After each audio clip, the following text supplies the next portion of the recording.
ठीक है। चैप्टर 3 जो है ये हमें बता रहा है कि क्लासिफिकेशन ऑफ एलिमेंट, है ना। क्लासिफिकेशन ऑफ एलिमेंट में मैंने थोड़े से पहले बात की थी कि क्लासिफिकेशन ऑफ एलिमेंट का मतलब ये होता है कि हमारे पास जितने भी एलिमेंट डिस्कवर हुए हैं, उनको हमें जानना है, ठीक है। और ये भी जानना है कि स्टार्टिंग में ऐसा थोड़ी है कि आज प्रेजेंट में हमारे पास कितने हैं, 118 एलिमेंट हैं। और 118 एलिमेंट का मतलब ये है कि ऐसा तो हुआ नहीं होगा कि एक साथ ही जो है सभी पूरे फाइंड हो गए होंगे, ऐसा नहीं हुआ होगा, ठीक है। धीरे धीरे हमें जरूरत होगी, पहले 10 एलिमेंट, 20 एलिमेंट या एक एलिमेंट से शुरुआत हुई होगी, ठीक है। क्योंकि शुरुआत तो हमेशा 1 से होती है, 0 से होती है, ठीक है। तो इस चैप्टर का मतलब ये है कि पूरा जो भी टेबल है, ठीक है, मॉडर्न पीरियोडिक टेबल है जिसमें 118 एलिमेंट हैं, उन सब के बारे में हमें जानना है, ठीक है। यानी पूरी इसकी हिस्ट्री पे काम करना है, कैसे बना, कौन कौन से साइंटिस्ट आए, किसने क्या क्या चीज़ समझाने की कोशिश की, पूरा हिस्ट्री से लेकर के पूरा प्रेजेंट तक हमें जानना है। ये चैप्टर ये समझा रहा है, ठीक है। बात समझ आई क्या? चलो, तो चैप्टर 3 में हमें क्या समझना है, हमें समझना है क्लासिफिकेशन, ठीक है भाई। तो क्लासिफिकेशन को समझेंगे तो पहला पॉइंट क्या है, ठीक है, समझते चलना है अच्छे से, और समझते चलेंगे, थोड़ा बहुत लिखना चाहो लिख सकते हो, ठीक है बेटे, ऐसा कोई दिक्कत वाली बात नहीं है। तो पहला इंट्रोडक्शन में हमें क्या पढ़ना है भाई, पहला हमारे पास क्या है, इंट्रोडक्शन, ओके। ध्यान से समझना, एक एक वर्ड को समझना, ठीक है, तो समझ में आएगा। इंट्रोडक्शन में मैंने आपको बताया था एक चीज, क्या बताई थी भाई, कि प्रेजेंट में, एट प्रेजेंट, ठीक है, 118 एलिमेंट, 118 एलिमेंट, ठीक है, ये डिस्कवर हो चुके हैं प्रेजेंट में, ठीक है। और इनमें से हम ये भी जानते हैं कि कुछ क्या होती हैं बेटा, मेटल्स होती हैं, कुछ नॉन मेटल्स होती हैं, ठीक है, कुछ कंबाइन में होते हैं तो मेटलॉइड होते हैं, ठीक है, मेटलॉइड होते हैं। अगर मेटलॉइड हटाएं तो मोस्टली मेटल या नॉन मेटल पाई जाती हैं एलिमेंट, ठीक है, इतनी सी बात है। अच्छा, किसी भी एलिमेंट को अगर मैं मेटल बोल रहा हूं, ठीक है, और किसी भी एलिमेंट को मैं नॉन मेटल बोल रहा हूं, तो कोई तो बेसिस होता होगा, कोई तो आधार होता होगा भाई, है ना। मेरे पास 100 एलिमेंट हैं, 118 एलिमेंट हैं, और मैं से मैं कुछ एलिमेंटों को मेटल बोल रहा हूँ, कुछ को मैं नॉन मेटल बोल रहा हूँ, है ना। तो कोई तो आधार होगा, अगर मैं किसी चीज को बोलता हूँ तो उससे कोई आधार होता है, तो ऑन द बेसिस ऑफ, तो किस बेसिस पे बोल रहा हूँ भाई मैं, तो पहला बेस मेरे पास क्या है, इन सब की केमिकल प्रॉपर्टी, ठीक है, केमिकल प्रॉपर्टी का पहला बेस में लेके चल रहा हूँ। जो मेटल होते हैं उन सब की जो केमिकल प्रॉपर्टी होती है लगभग लगभग एक जैसी होती है, ठीक है। ये देखा, मैंने देखा कुछ एलिमेंट ऐसे हैं 180 एलिमेंट्स में से जिनकी केमिकल प्रॉपर्टी मैच हो रही हैं, उन्हीं को मैं मेटल बोल रहा हूँ, ठीक है। ऐसा इसके साथ भी है, कुछ ऐसे एलिमेंट हैं जिनकी केमिकल प्रॉपर्टी एक जैसी लग रही हैं और उनका नाम क्या रखा, नॉन मेटल नाम रखा मैंने, ठीक है। कुछ ऐसे एलिमेंट हैं जिनकी केमिकल प्रॉपर्टी कुछ मेटल की भी मैच कर रही है, कुछ नॉन मेटल की भी है, तो उनको मैं क्या बोल रहा हूँ, मेटलॉइड बोल रहा हूँ, ठीक है भाई। ये कहानी चल रही है प्रेजेंट में, और सब कुछ हमें पता लग गया। और ये भी मालूम लगा कि जब हमने मॉडर्न, ठीक है, मॉडर्न पीरियोडिक टेबल बनाई, पीरियोडिक जो है टेबल बनाई, पीरियोडिक टेबल बनाई, तो उसमें हमने क्या बनाया, उसमें हमने देखा कि भाई जो बेस है वो किस पे है, एटॉमिक नंबर पे आधारित है, एटॉमिक नंबर यानी जेड पर। जिन भी एलिमेंटों को अरेंज किया गया, अरेंज, ठीक है, all element, arrange all element on the basis of, on the basis of atomic number, ये बात है, हमें ध्यान रखना है ये चीज, ठीक है। ये तो कहानी प्रेजेंट की चल रही है भाई, ये प्रेजेंट में सब कुछ हो चुका है, कौन कौन सी मेटल है, नॉन मेटल है, मेटलॉइड है, और एक और चीज है यहाँ पर, चौथा क्या है, नोबल गैसेस है, ठीक है, नोबल गैसेस है, ये भी हमें यहाँ पर ध्यान रखना है, किस पे, केमिकल प्रॉपर्टी के बिहाफ पर। मॉडर्न पीरियड टेबल में जितने भी एलिमेंट हैं 118 सबको एटॉमिक नंबर के बिहाफ पर डिवाइड किया गया है, ये वाली बात थी। और 4 ब्लॉक में डिवाइड किया गया है। 4 ब्लॉक मतलब एस, पी, डी और एफ, ठीक है, एसपीडीएफ में।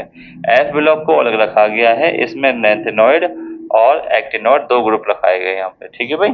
एफ को थोड़ा अलग रखा गया है क्योंकि इसमें रेडियो एक्टिव एलिमेंट रखे गए हैं और ये हाईली रिएक्टिव एलिमेंट होते हैं, ठीक है। ये थोड़ा सा प्रेजेंट की बात हमने कर ली कि प्रेजेंट में ये सिचुएशन है। अब ये सिचुएशन बनी कैसे, उसको हम लेते हैं अब पीछे से, ठीक है। पीछे से हमें समझना है।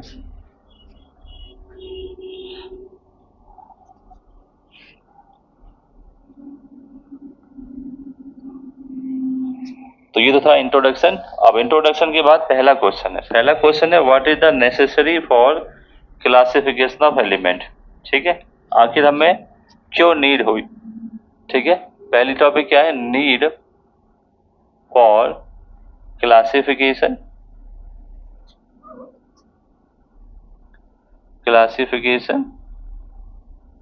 ऑफ एलिमेंट, ठीक है, ऑफ एलिमेंट्स। तो इसका हमें आंसर समझना है कि आखिर नीड क्यों हुई, ठीक है। तो इसका आंसर लिखते हैं। आंसर आप लिखना चाहो लिख सकते हो अच्छे से, ठीक है। द साइंस ऑफ केमिस्ट्री, हमें समझा यहाँ पर द साइंस ऑफ केमिस्ट्री, ठीक है, डील्स विद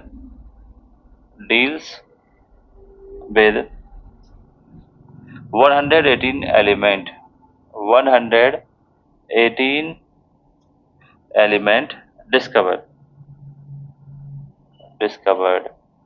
ठीक है, टिल डेट यानी आज तक, ठीक है, टिल डेट, ओके। यानी हमें ये ध्यान रखना है, ये मैंने अभी आपको बताया कि साइंस ऑफ केमिस्ट्री डील क्या करती है, पूरी जो केमिस्ट्री है इन्हीं 118 एलिमेंटों को के बारे में डील कर रही है, ठीक है। पहली बात तो ये हो गई। अच्छा, इसके बाद हमने क्या समझा, सम ऑफ दीज एलिमेंट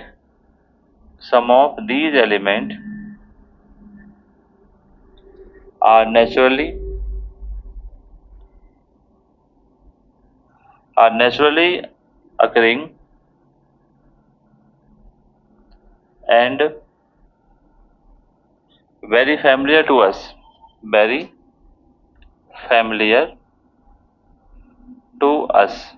इसका अगर मोटा मोटा मैं आपको मतलब समझाऊं कि ये जो 118 एलिमेंट हैं, तो 118 एलिमेंट क्या है, नेचुरली फाउंड में होते हैं। ये क्या है, इनको फाउंड कहाँ से कर रहे हैं, नेचर से बेटा, अगर इसका सारांश समझे। और इनमें से कुछ ऐसे हैं जो बहुत ही फैमिलियर हैं। फैमिलियर का मतलब क्या है, नुकसानदायक नहीं है, अच्छे हैं, ठीक है, हमारे लिए, ये हमें समझना है। जैसे बहुत सारे एलिमेंट होते भी हैं भाई, आयरन है, आयरन का हम बहुत यूज करते हैं, फैमिलियर है हमारे लिए, ठीक है। और आयरन हमारी बॉडी में भी पाया जाता है, हमारी बोन्स जो हैं स्ट्रांग होती हैं बिकॉज ऑफ आयरन एलिमेंट, ठीक है। फास्फोरस है, कैल्शियम है, ये हमारे लिए फैमिली तो है एलिमेंट, ठीक है। कैल्शियम कितना भी यूज कर ले हम, बहुत सारा यूज भी कर लेते हैं हम कैल्शियम का, और हमारी बॉडी में भी बहुत सारी एलिमेंट हैं भी, ठीक है। तो इसलिए दो चीज हमें ध्यान रखनी है। दो चीज क्या याद रखनी है बेटा, कि कुछ एलिमेंट क्या, इनमें से जो एलिमेंट है नेचुरली पाए जाते हैं, अकरिंग का मतलब, ठीक है, और फैमिली मतलब ये हमारे लिए यूजफुल है या बेनिफिट भी हमारे करते हैं, कोई दिक्कत वाली बात नहीं, इनके साथ हम रह सकते हैं आराम से, ठीक है। ऐसा कुछ यहाँ पे समझाने की कोशिश की गई, ठीक है। आगे बढ़ते हैं। वाइल, ठीक है, some of the elements are rare man made, ठीक है भाई, मैन मेड, यानी कुछ ही ऐसे एलिमेंट हैं जो क्या है बेटा, रेयर हैं। रेयर मतलब बहुत कम है। कुछ ही ऐसे एलिमेंट हैं जो मैन मेड हैं, ये लेबोरेटरी में तैयार किए जा रहे हैं, ठीक है। आज की डेट में भी ऐसा ही है। मोस्टली एलिमेंट तो हम नेचर से फाइंड आउट करते हैं क्योंकि वो बेनिफिशियल होते हैं ज़्यादा से ज़्यादा, ठीक है।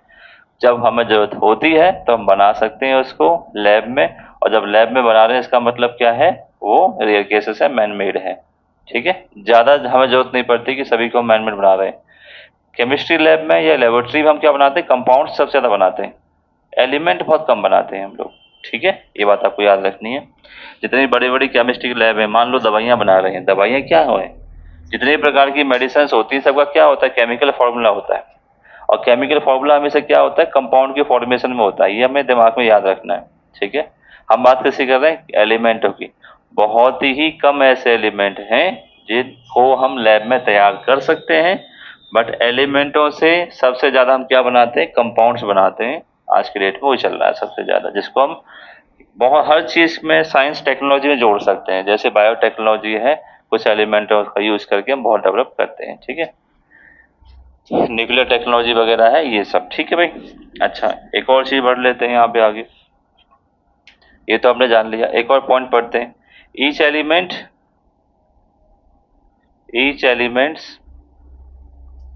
Has its individual character. ठीक है, characteristic and different element and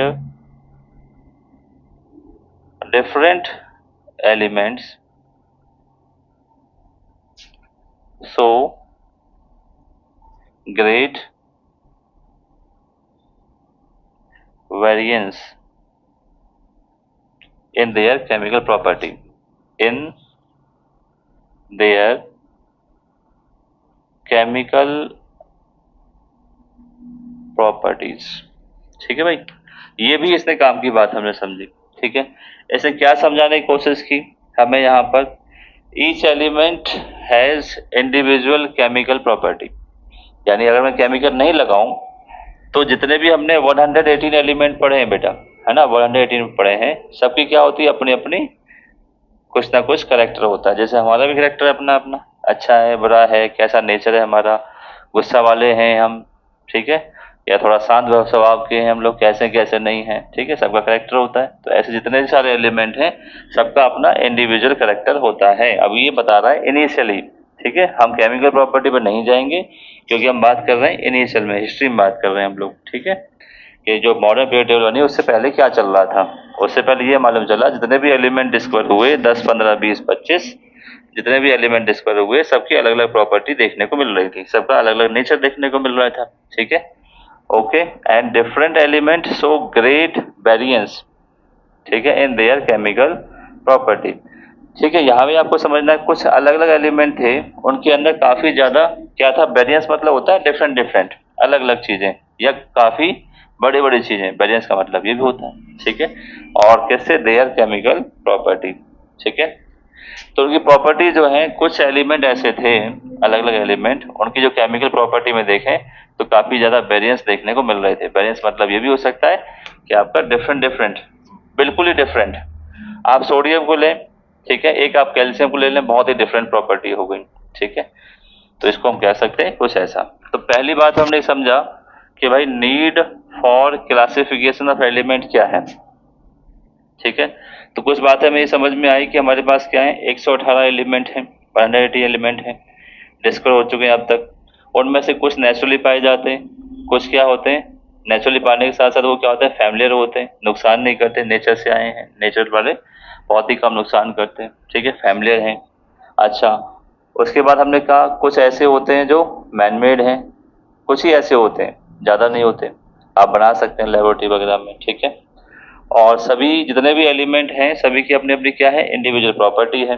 ठीक है, और कुछ एलिमेंट जो अलग अलग एलिमेंट हैं, डिफरेंट एलिमेंट क्या करते हैं, so great variance in their chemical property. ठीक है, जितने भी एलिमेंट हैं यानी अलग अलग एलिमेंट क्या करते हैं, अपना अलग अलग नेचर रखते हैं, अपने अलग अलग केमिकल प्रॉपर्टी रखते हैं। ठीक है, यहाँ तक हमने देखा, ये पहला टॉपिक देखा। ठीक है बेटा, इसमें और थोड़ी बात समझते हैं कि अब इसको किस तरह के ऑर्डर में क्लासीफाई करेंगे। समझ आ रहा है भाई? चलो ठीक है, सिर तो लाते ही रहो। चलो आगे बढ़ते हैं इसमें। अब इसको और सिंप्लीफाई करते हैं। ठीक है, और सिंप्लीफाई करते हैं, सिंप्लीफाई देखते हैं क्या होगा। ठीक है, the study of chemistry, the study of chemistry of different element of different element elements. It is the study, ठीक है, different element. It is the necessary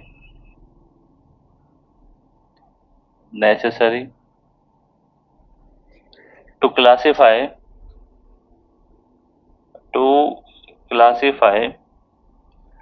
the known element,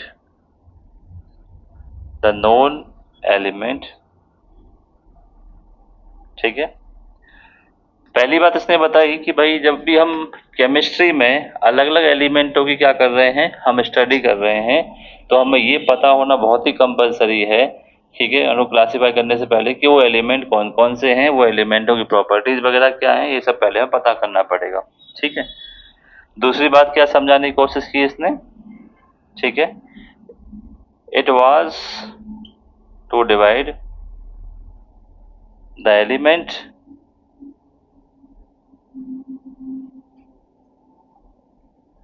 into different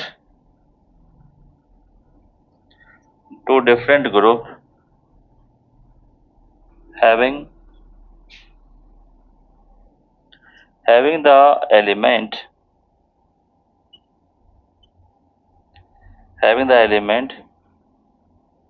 with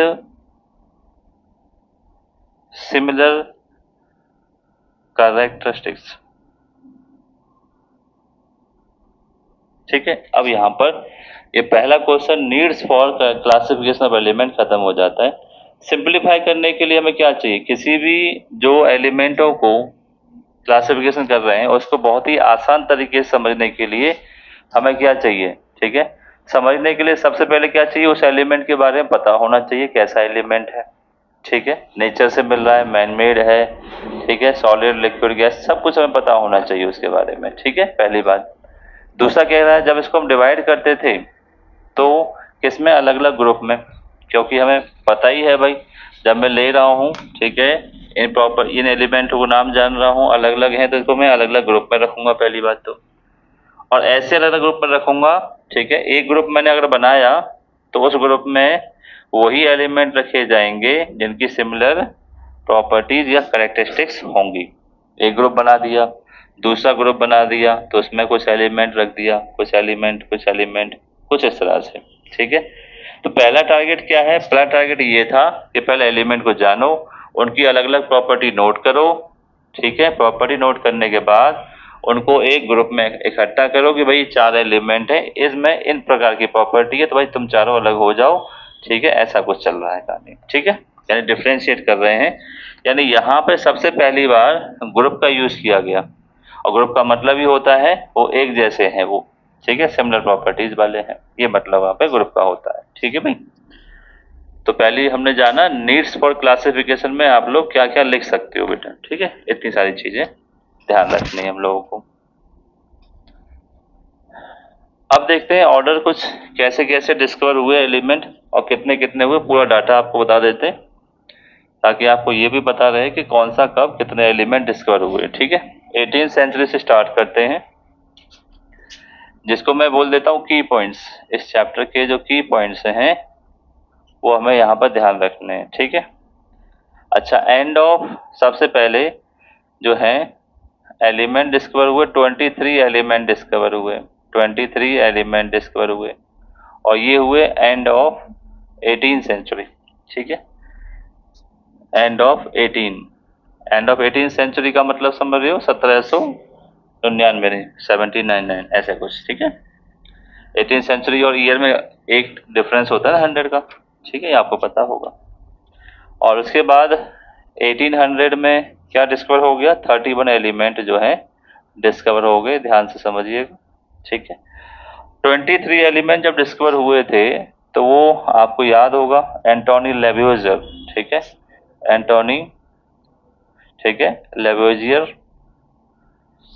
father of chemistry, इसने क्या किया, इसके समय तक इसने जो है जितने भी एलिमेंट डिस्कवर हुए थे सबको अरेंज करके बता दिया कि मेरे समय में 23 एलिमेंट डिस्कवर हुए हैं। 23 एलिमेंटों की ये केमिकल प्रॉपर्टी है, ठीक है, केमिकल प्रॉपर्टी है, इनको एक ग्रुप में रख सकते हैं आप, ठीक है, ये उसने बताया। उसके बाद आगे चले, 1800 में कितने एलिमेंट और ऐड हो गए, 31 एलिमेंट हो गए, ठीक है, कुछ और ऐड हो गए।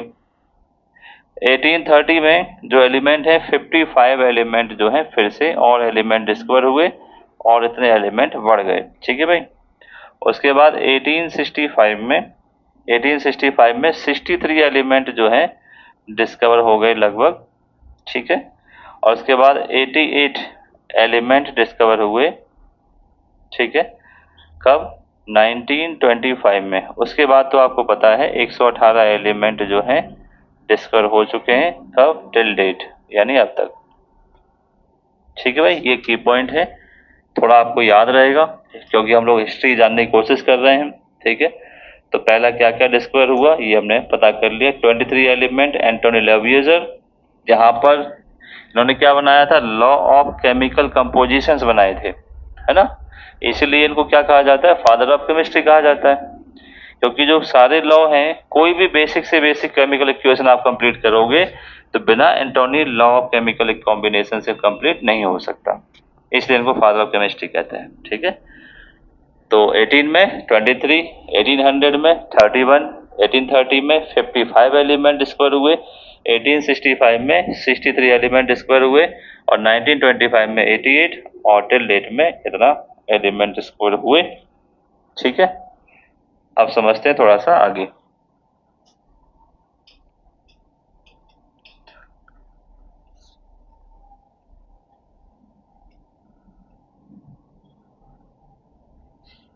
अब बेसिक थीम क्या थी, पीरियोडिक टेबल बनाने की, ठीक है। बेसिक थीम क्या है यहाँ पर, बेसिक थीम, थोड़ा सा एक क्वेश्चन आ गया बीच में कि बेसिक थीम क्या है, टू सेटअप, एक कॉमन वर्ड है सेटअप या ऑर्गेनाइजेशन आप कह सकते हैं, ठीक है। सेटअप का मतलब भी बनाना ही होता है, इन पीरियोडिक टेबल। आखिर इसकी जरूरत क्यों पड़ी, क्यों सेटअप कर रहे हैं, इसकी बेसिक थीम क्या है, मतलब इसका बेसिक ढांचा क्या है, कहाँ से शुरुआत कैसे करना पड़ेगा हमें, ये बताने की कोशिश यहाँ हो रही है, ठीक है भाई। The basic object of classification, theory ही हमें बताएगी इसमें तो, क्योंकि थ्योरी ही है यहाँ पर। The basic object of classification is to arrange the fact, ठीक है, regarding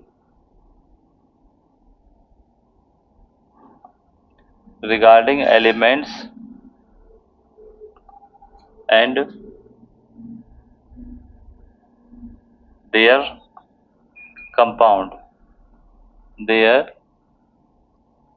compounds in such a way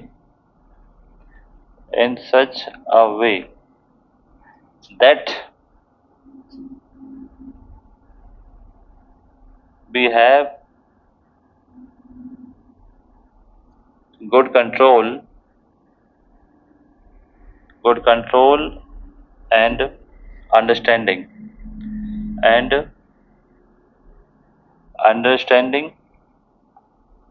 over their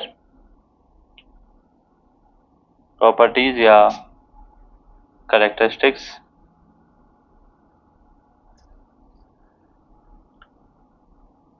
with least effort, ठीक है भाई।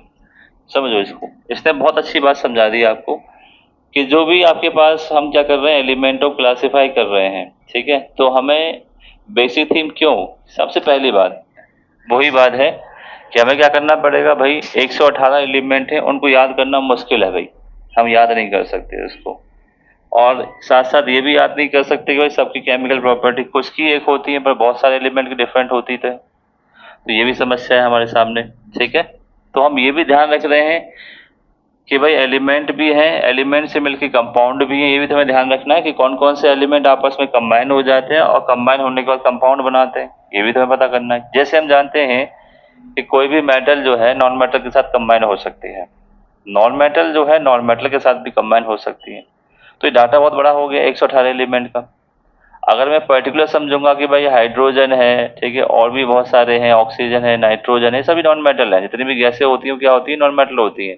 अब मेरे पास कौन सा ऐसा तरीका होगा जिससे मैं ये याद रखूंगा कि नॉन मेटल आपस में कौन सी नॉन मेटल से रिएक्ट कर सकती हैं और कौन सी नॉन मेटल मेटल के साथ रिएक्ट होती है। ठीक है, मेरा समस्या है। तो इसलिए कुछ ऐसा डिजाइन किया गया यहाँ पर जिससे मैं इन सब पे क्या कर सकूं, कंट्रोल कर सकूं, उनको बहुत अच्छे से अंडरस्टैंड कर सकूं उनकी प्रॉपर्टी के हिसाब से, और कम से कम मेरा क्या लगे, एफर्ट लगे। इसलिए हमें जरूरत रही पीरियोडिक टेबल बनाने की। बेसिक थीम क्या है कि मैं जितने भी एलिमेंट जानता हूं उनकी मुझे केमिकल प्रॉपर्टी समझने में ज़्यादा दिक्कत ना हो। ठीक है, एलिमेंटों से कंपाउंड कैसे बनाया जाता है ये भी मैं आसानी से पता कर सकूं या मुझे याद रहे। ठीक है, और मैं सभी एलिमेंटों पे अपनी कमांड बना सकूं कि मुझे सभी एलिमेंटों के बारे में पता है। ठीक है, कि कौन से ग्रुप के एलिमेंट किस तरह से रिएक्ट करते हैं, किसकी जो बैलेंसी 1 होती है, किसकी बैलेंसी 2 होती है, किसका इंक्रीजिंग एटॉमिक साइज होता है, किसका डिक्रीजिंग होता है, ये सब कुछ मुझे पता होना चाहिए। ठीक है भाई, साइज क्या है, सब कुछ, न्यूक्लियर साइज बढ़ता है घटता है, ठीक है, बैलेंसी कम या ज़्यादा होती है, सब कुछ मुझे पता रहेगा। ये तो था कंट्रोल और अंडरस्टैंडिंग का मतलब। ठीक है, 118 एलिमेंट जो मेरी मुट्ठी में होंगे, कहने का मतलब ये है, और किस में होंगे, लीस्ट एफर्ट में होंगे। ठीक है भाई, इतनी बात समझ आई क्या? चलें आगे।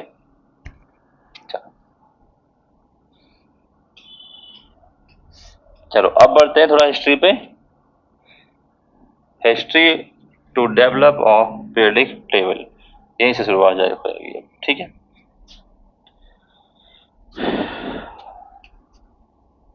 अब जान रहे हैं हम हिस्ट्री ऑफ डेवलपमेंट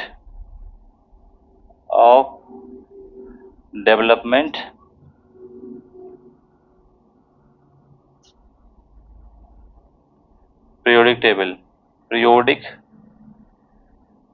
टेबल आखिर किसने कौन कौन सा अपना एफर्ट दिया, ठीक है, क्या क्या चीजें दी, उसके बारे में हम जान रहे हैं। सबसे पहले देखो, सबसे पहले आते हैं जॉन डाल्टन, यहाँ से शुरुआत करेंगे।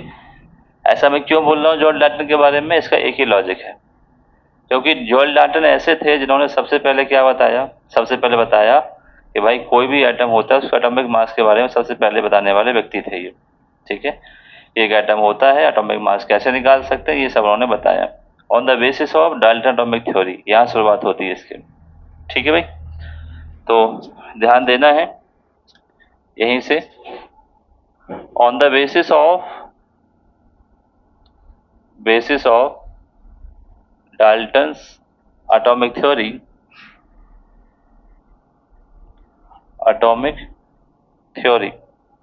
ठीक है, उन्होंने क्या बताया, the atomic mass of element, the atomic mass of an element was a fundamental property and they were wrong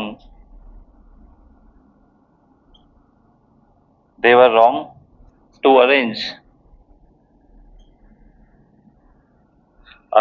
in order of increasing atomic mass,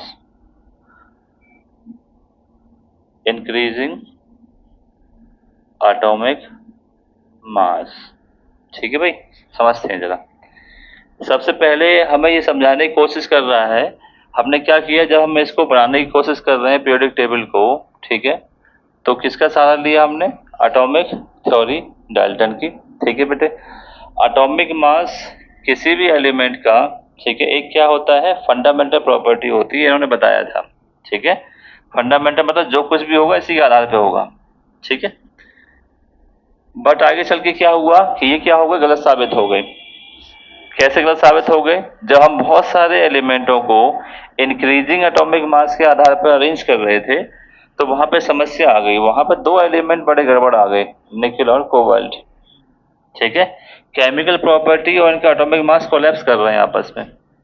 chemical property कह रही है कि ये भाई पहले आना चाहिए, एटॉमिक मास कह रहा है कि भाई ये पहले आना चाहिए, तो समस्या अड़ गई, ठीक है। तो ये समस्या हमें लास्ट तक समझ में नहीं आएगी जब तक एटॉमिक नंबर नहीं डिस्कवर होगा। निकेल और कोबाल्ट दो ऐसे एलिमेंट हैं, और भी ऐसे एलिमेंट आएंगे इसमें, ठीक है, कि यहाँ पे गड़बड़ होगा। एक हाइड्रोजन है, हाइड्रोजन का एटॉमिक मास कैसे निकालना पड़ेगा, अगर मान भी लिया तो मैं हाइड्रोजन को कैसे रखूंगा, क्योंकि ये तो ऐसा है, ये नॉन मेटल के साथ भी रिएक्ट हो जाएगा, मेटल के साथ भी हो जाएगा, स्टेबल भी रहेगा, अपने आप से भी कर लेता है ये, तो इसके साथ बड़ी समस्या थी। बात समझ रहे हो? इसीलिए हमें ये चीज ध्यान रखनी है कि बेसिस तो हमने इसको ही ले लिया, पर एक बात इसमें हमें बता दी कि फंडामेंटल प्रॉपर्टी क्या होती है, एटॉमिक मास होता है, तो इसको लेके तो मैं चलूंगा भाई, ठीक है। इसको देखेंगे अगर इंक्रीजिंग ऑर्डर में रखते हैं तो कहाँ कहाँ समस्या आती है, तो ये हम इसमें देखेंगे। तो पहला हमारा हो गया पॉइंट ये वाला, ठीक है।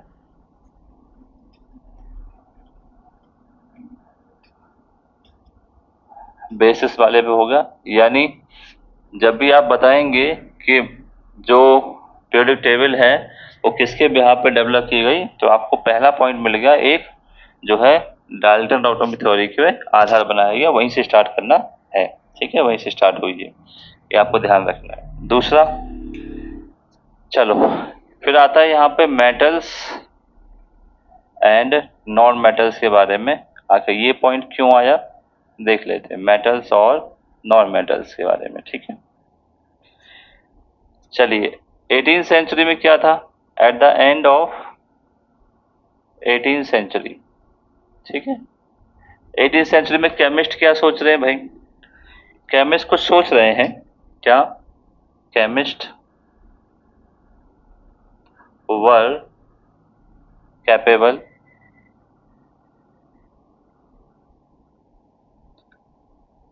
टू differentiate the substance, ठीक है, the substance into elements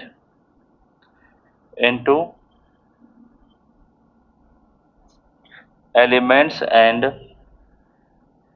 compound, ठीक है। ये आपको यहां तक बात समझ आ, केमिस्ट मतलब केमिस्ट्री के ज़्यादा अच्छे वाले साइंटिस्ट टाइप हैं, उनको केमिस्ट कहा जाता है। ये डिफ्रेंशिएट कर रहे हैं किसमें, एलिमेंट और कंपाउंड, कैसे बनाए जाते हैं, क्या हो रहा है इनके अंदर, कौन सा केमिकल कंपोजिशन हो रहा है, ठीक है। कुछ सबस्टेंस एलिमेंट की फॉर्म में होते हैं, कुछ सबस्टेंस आप कंपाउंड भी हो रहे हैं, तो इसके को डिफ्रेंशिएट करने में लग रहे हैं। जैसे कि हम जानते हैं उन्होंने डिफ्रेंशिएट किया, उन्होंने सबसे पहले क्या बताया, जो 118 एलिमेंट हैं तो उनको अगर क्लासिफाई किया गया तो उन्हें क्या मिले, कुछ तो मेटल मिले, कुछ ऐसे मिले जिनका नाम ने क्या रखा, मेटल्स, प्रॉपर्टी के बिहाफ पर, कुछ ऐसे मिले जो क्या है बेटा, नॉन मेटल्स। यानी केमिस्ट ने क्या किया, एलिमेंटों को, ठीक है, किसमें डिवाइड कर दिया, मेटल और नॉन मेटल में, ये रहे आपके एलिमेंट, ठीक है। ये भी एक बड़ी डिस्कवरी हो गई, ठीक है। But it is not for all element, ये यहाँ पर फेल हो जाता है। किस वजह से फेल हो जाता है, आपको ध्यान रखना है, किस वजह से फेल हो जाता है, मुझे बताओ। क्योंकि सभी एलिमेंट पूरी तरह से ना तो मेटल हैं, कुछ ही तो मेटल हैं, कुछ ही नॉन मेटल हैं, इसके अलावा भी कुछ और मिल रहे हैं जो एक केमिस्ट नहीं समझ पा रहे हैं कि भाई ये क्या चीज है। ना तो मैंने कुछ पैरामीटर निकाले, किसके पैरामीटर निकाले, मेटल्स को पहचानने के, तो उसमें 10 15 20 आ गए मान लो, ठीक है, एलिमेंट। कुछ पैरामीटर निकाले हमने केमिकल प्रॉपर्टी के बिहाफ पर, वो हो गई सब नॉन मेटल। उसके बाद दोनों के पैरामीटर कुछ एलिमेंट मैच ही नहीं कर रहे, तो ना तो मैं उसको मेटल में रख सकता हूँ और ना ही क्या नॉन मेटल में रख सकता हूँ, तो ये क्या हो गया, पूरी तरह से फेल हो गया। ये सभी एलिमेंटों के लिए नहीं हो सकता, बात ठीक है। चलिए, तो एक दूसरी बात हमें यहाँ पर ये समझ आई हिस्ट्री में। पहली बात हमें ये समझ में आ गई, किसके आधार था, डाल्टन एटॉमिक थ्योरी का। दूसरा, एलिमेंटों को डिवाइड किस में कर दिया, मेटल और नॉन मेटल, उसके बाद मेटल नॉन मेटल डिस्कवर हो चुका है। ठीक है, अब बढ़ते हैं प्रोस्ट पर, जोसेफ प्रूस्ट, उसके बाद आएंगे डॉर्नियर पर। ठीक है, डॉर्नियर टाइट्स देखते हैं भाई। चलो थर्ड बढ़ते हैं हम यहाँ पर प्रोस्ट पर। ठीक है, प्रोस्ट हाइपोथेसिस, हाइपोथेसिस समझ सकते हैं आप, उसका ऐसा मानना है, ठीक है, मेरा मानना है केमिस्ट्री दुनिया से खत्म हो जाए, ऐसा नहीं हो सकता पर, है ना। तो ये होती है हाइपोथेसिस, यानी उसने क्या अंदाजा लगाया, सोच के बताया। ठीक है, तो कब ये बात कर रहा है, 1815 में बात कर रहा है। इन्होंने क्या बताया, ठीक है, प्रोस्ट ने क्या दिया, प्रपोज दैट, क्या प्रपोज किया भाई इसने, चलो, दैट ऑल द एलिमेंट्स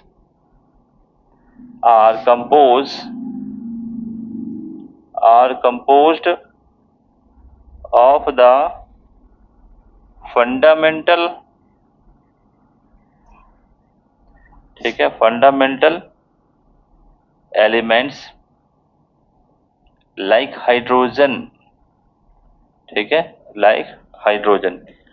यानी इन्होंने तो थोड़ी सी बात कुछ अलग बताने की कोशिश की। प्रोस्ट ने बताने की कोशिश की जितने भी एलिमेंट हैं, ठीक है, वो कंपोज हैं एक फंडामेंटल एलिमेंट से, जैसे कोई ना कोई हाइड्रोजन। ठीक है, मतलब एक एग्जांपल समझ लो, जैसे उसने क्या बताया, वाटर ले लिया, ठीक है, और वाटर एक एलिमेंट से मिलकर बना है हाइड्रोजन, ऐसा उसने कुछ बताने की कोशिश की। यानी ये कहना चाह रहा है कि कोई भी आपके पास क्या है, कंपाउंड है, और कोई भी कंपाउंड कहीं ना कहीं किसी न किसी एलिमेंट से मिलकर बना होता है, ये बताने की कोशिश की उसने एक एग्जांपल देकर के।